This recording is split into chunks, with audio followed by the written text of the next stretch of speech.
परशुराम जी आ गए, राम जी से बिगड़ पड़े, आपने धनुष को तोड़ा है। राम जी ने कहा हमने कहा तोड़ा है। कहा क्यों? राम जी ने कहा कि छुअते ही टूट पिनाक पुराना, ये पुराना था, छूते ही टूट गया, तो मैं के हेतु करूं अभिमाना, मैं क्यों अभिमान करूं कि मैंने तोड़ा। परशुराम जी ने कहा सब कह रहे हैं तुमने तोड़ा। राम जी ने कहा मैंने नहीं तोड़ा, हम तो पुष्प वाटिका का एक फूल भी नहीं तोड़े, और लोग कहते हैं मैंने तोड़ा। किसने तोड़ा? कहे आपके विश्वामित्र जी बैठे हैं, विश्वामित्र जी की बहन के आप पोता लगते हैं और वो हमारे गुरु हैं, इसलिए आप उनसे पूछिए। विश्वामित्र जी से पूछा, विश्वामित्र जी ने कहा मेरे राम तो तोड़ते ही नहीं। तो कहा धनुष टूटा कैसे? तो हनुमान नाटक में लिखा है, हनुमान नाटक में लिखा है कि इसी धनुष से भगवान शंकर ने ब्रह्मा का एक सिर काट लिया था। ब्रह्मा जी के 5 सिर थे, एक सिर भगवान शंकर ने काट लिया। इसी धनुष से भगवान शंकर ने जब ये धनुष परशुराम जी को दिया, तो परशुराम जी ने इसी धनुष से 21 बार क्षत्रियों का संहार किया, अपराधी निरपराधी मारे गए। इसी धनुष से अपने मां का सिर, अपने भाइयों का सिर परशुराम ने काट लिया। इतना बड़ा पाप किसने किया? धनुष ने किया। अगर धनुष नहीं करता तो कौन करता? अगर आपने किसी को गोली मार दी तो 302 का मुकदमा हमारे यहां भारत में, यानी मर्डर केस आप पर चलेगा। चलना किस पर चाहिए? मारने वाले बंदूक पर, मारने वाले उस शस्त्र पर चलना चाहिए।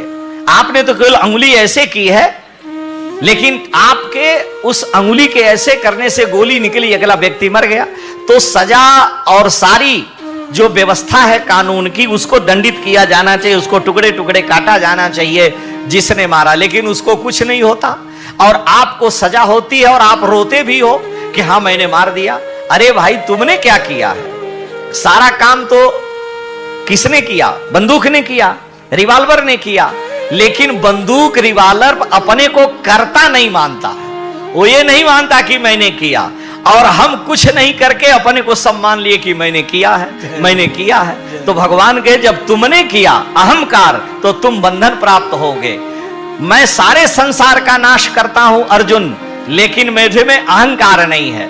और अगर अर्जुन तुम किसी को मारते हो और यह भाव रखते हो कि मैंने मारा, तब तो तुम्हें भोगना पड़ेगा। और तुम ये मानते हो कि करने कराने वाले कृष्ण हैं, मैं तो बंदूक की तरह से निमित्त हूं, तो तुम्हें कोई दोष पाप नहीं लगेगा। और भगवान ने अर्जुन से गीता में कहा कि निमित्त मात्रम भव सव्यसाचिन, हे सव्यसाचिन तुम निमित्त बनो। और गीता के 18वें अध्याय में भगवान ने क्या कहा? यस्य नाहंकृतो भाव, जिसमें कर्तापन का अहंकृत भाव है ही नहीं कि मैंने कुछ किया। यस्य नाहंकृतो भाव, और बुद्धि यस्य न लिप्यते, और न जिसकी बुद्धि उसमें लगती है। हत्वापिस ईमान लोकान, वो सारे लोगों का वध कर दे तो भी न हंति न निबध्यते, न वो मारता है न मारे जाने का उसे दोष लगता है, क्योंकि वो तो निमित्त बना है। सब कुछ ठाकुर कर रहे हैं और करने कराने वाले आप हैं, मारने वाला है भगवान, बचाने वाला है भगवान। हम अपने को मान लिए तो हमको बंधन मिलेगा। तो राम जी कह रहे हैं कि मैंने तो कुछ किया ही नहीं।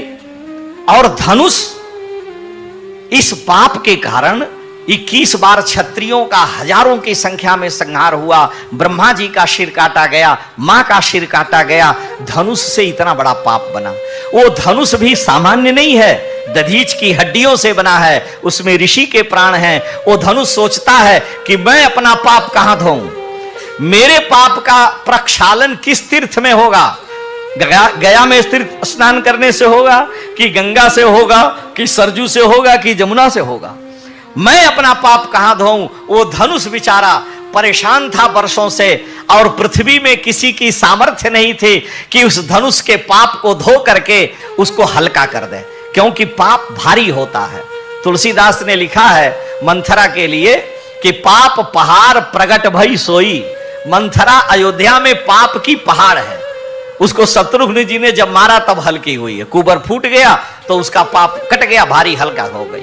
तो पाप के पहाड़ को धारण धनुष ने किया है, और उस पाप को किसी भी तीर्थ में धनुष के कल्याण की कामना नहीं है। राम जी धनुष के पास गए और धनुष को राम जी ने ज्यों देखा, हाथ लगाए तो धनुष स्वयं कूद करके राम जी के हाथ में आ गया। राम जी ने उठाया नहीं, वो अपने आप आ गया और आ गया और राम जी के हाथ में आकर के धनुष ने विचार किया कि इतनी बड़ी हिंसा, इतने बड़े दोष हमसे बने हैं, हमको अगर पवित्र करने वाला, मुझ दधीच को अगर सुख देने वाला, दिव्य साकेत देने वाला कोई है तो वह राम जी के हाथ रूपी तीर्थ हैं, उसमें जाकर मैं पवित्र होकर के तर जाऊं।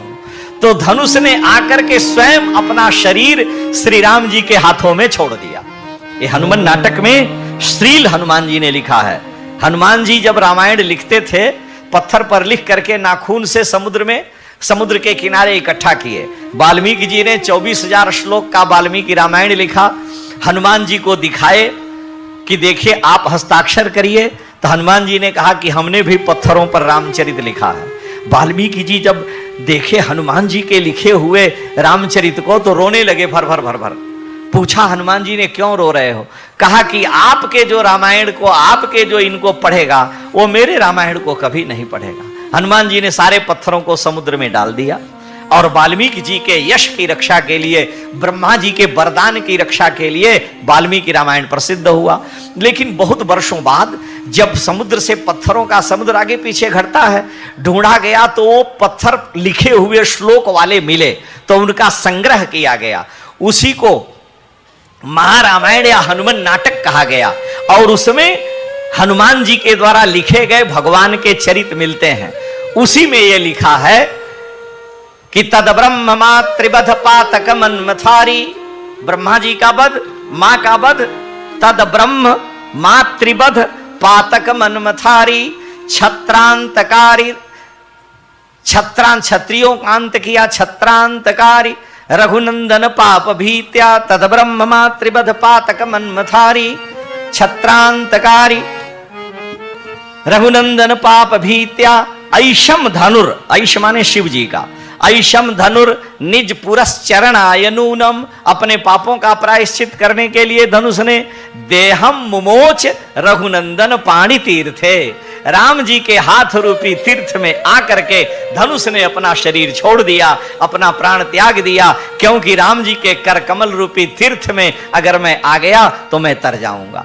इसलिए राम जी कह रहे मैंने तोड़ा कहां, छुअत ही टूट पिनाक पुराना, मैं कई हेतु करूं अभिमाना। और जब धनुष टूट गया, सखियां मंगल गीत गाने लगी, जानकी जी आई और तुरंत श्री राम जी के गले में जयमाला पहना दिया। श्री सीतारामचंद्र भगवान की।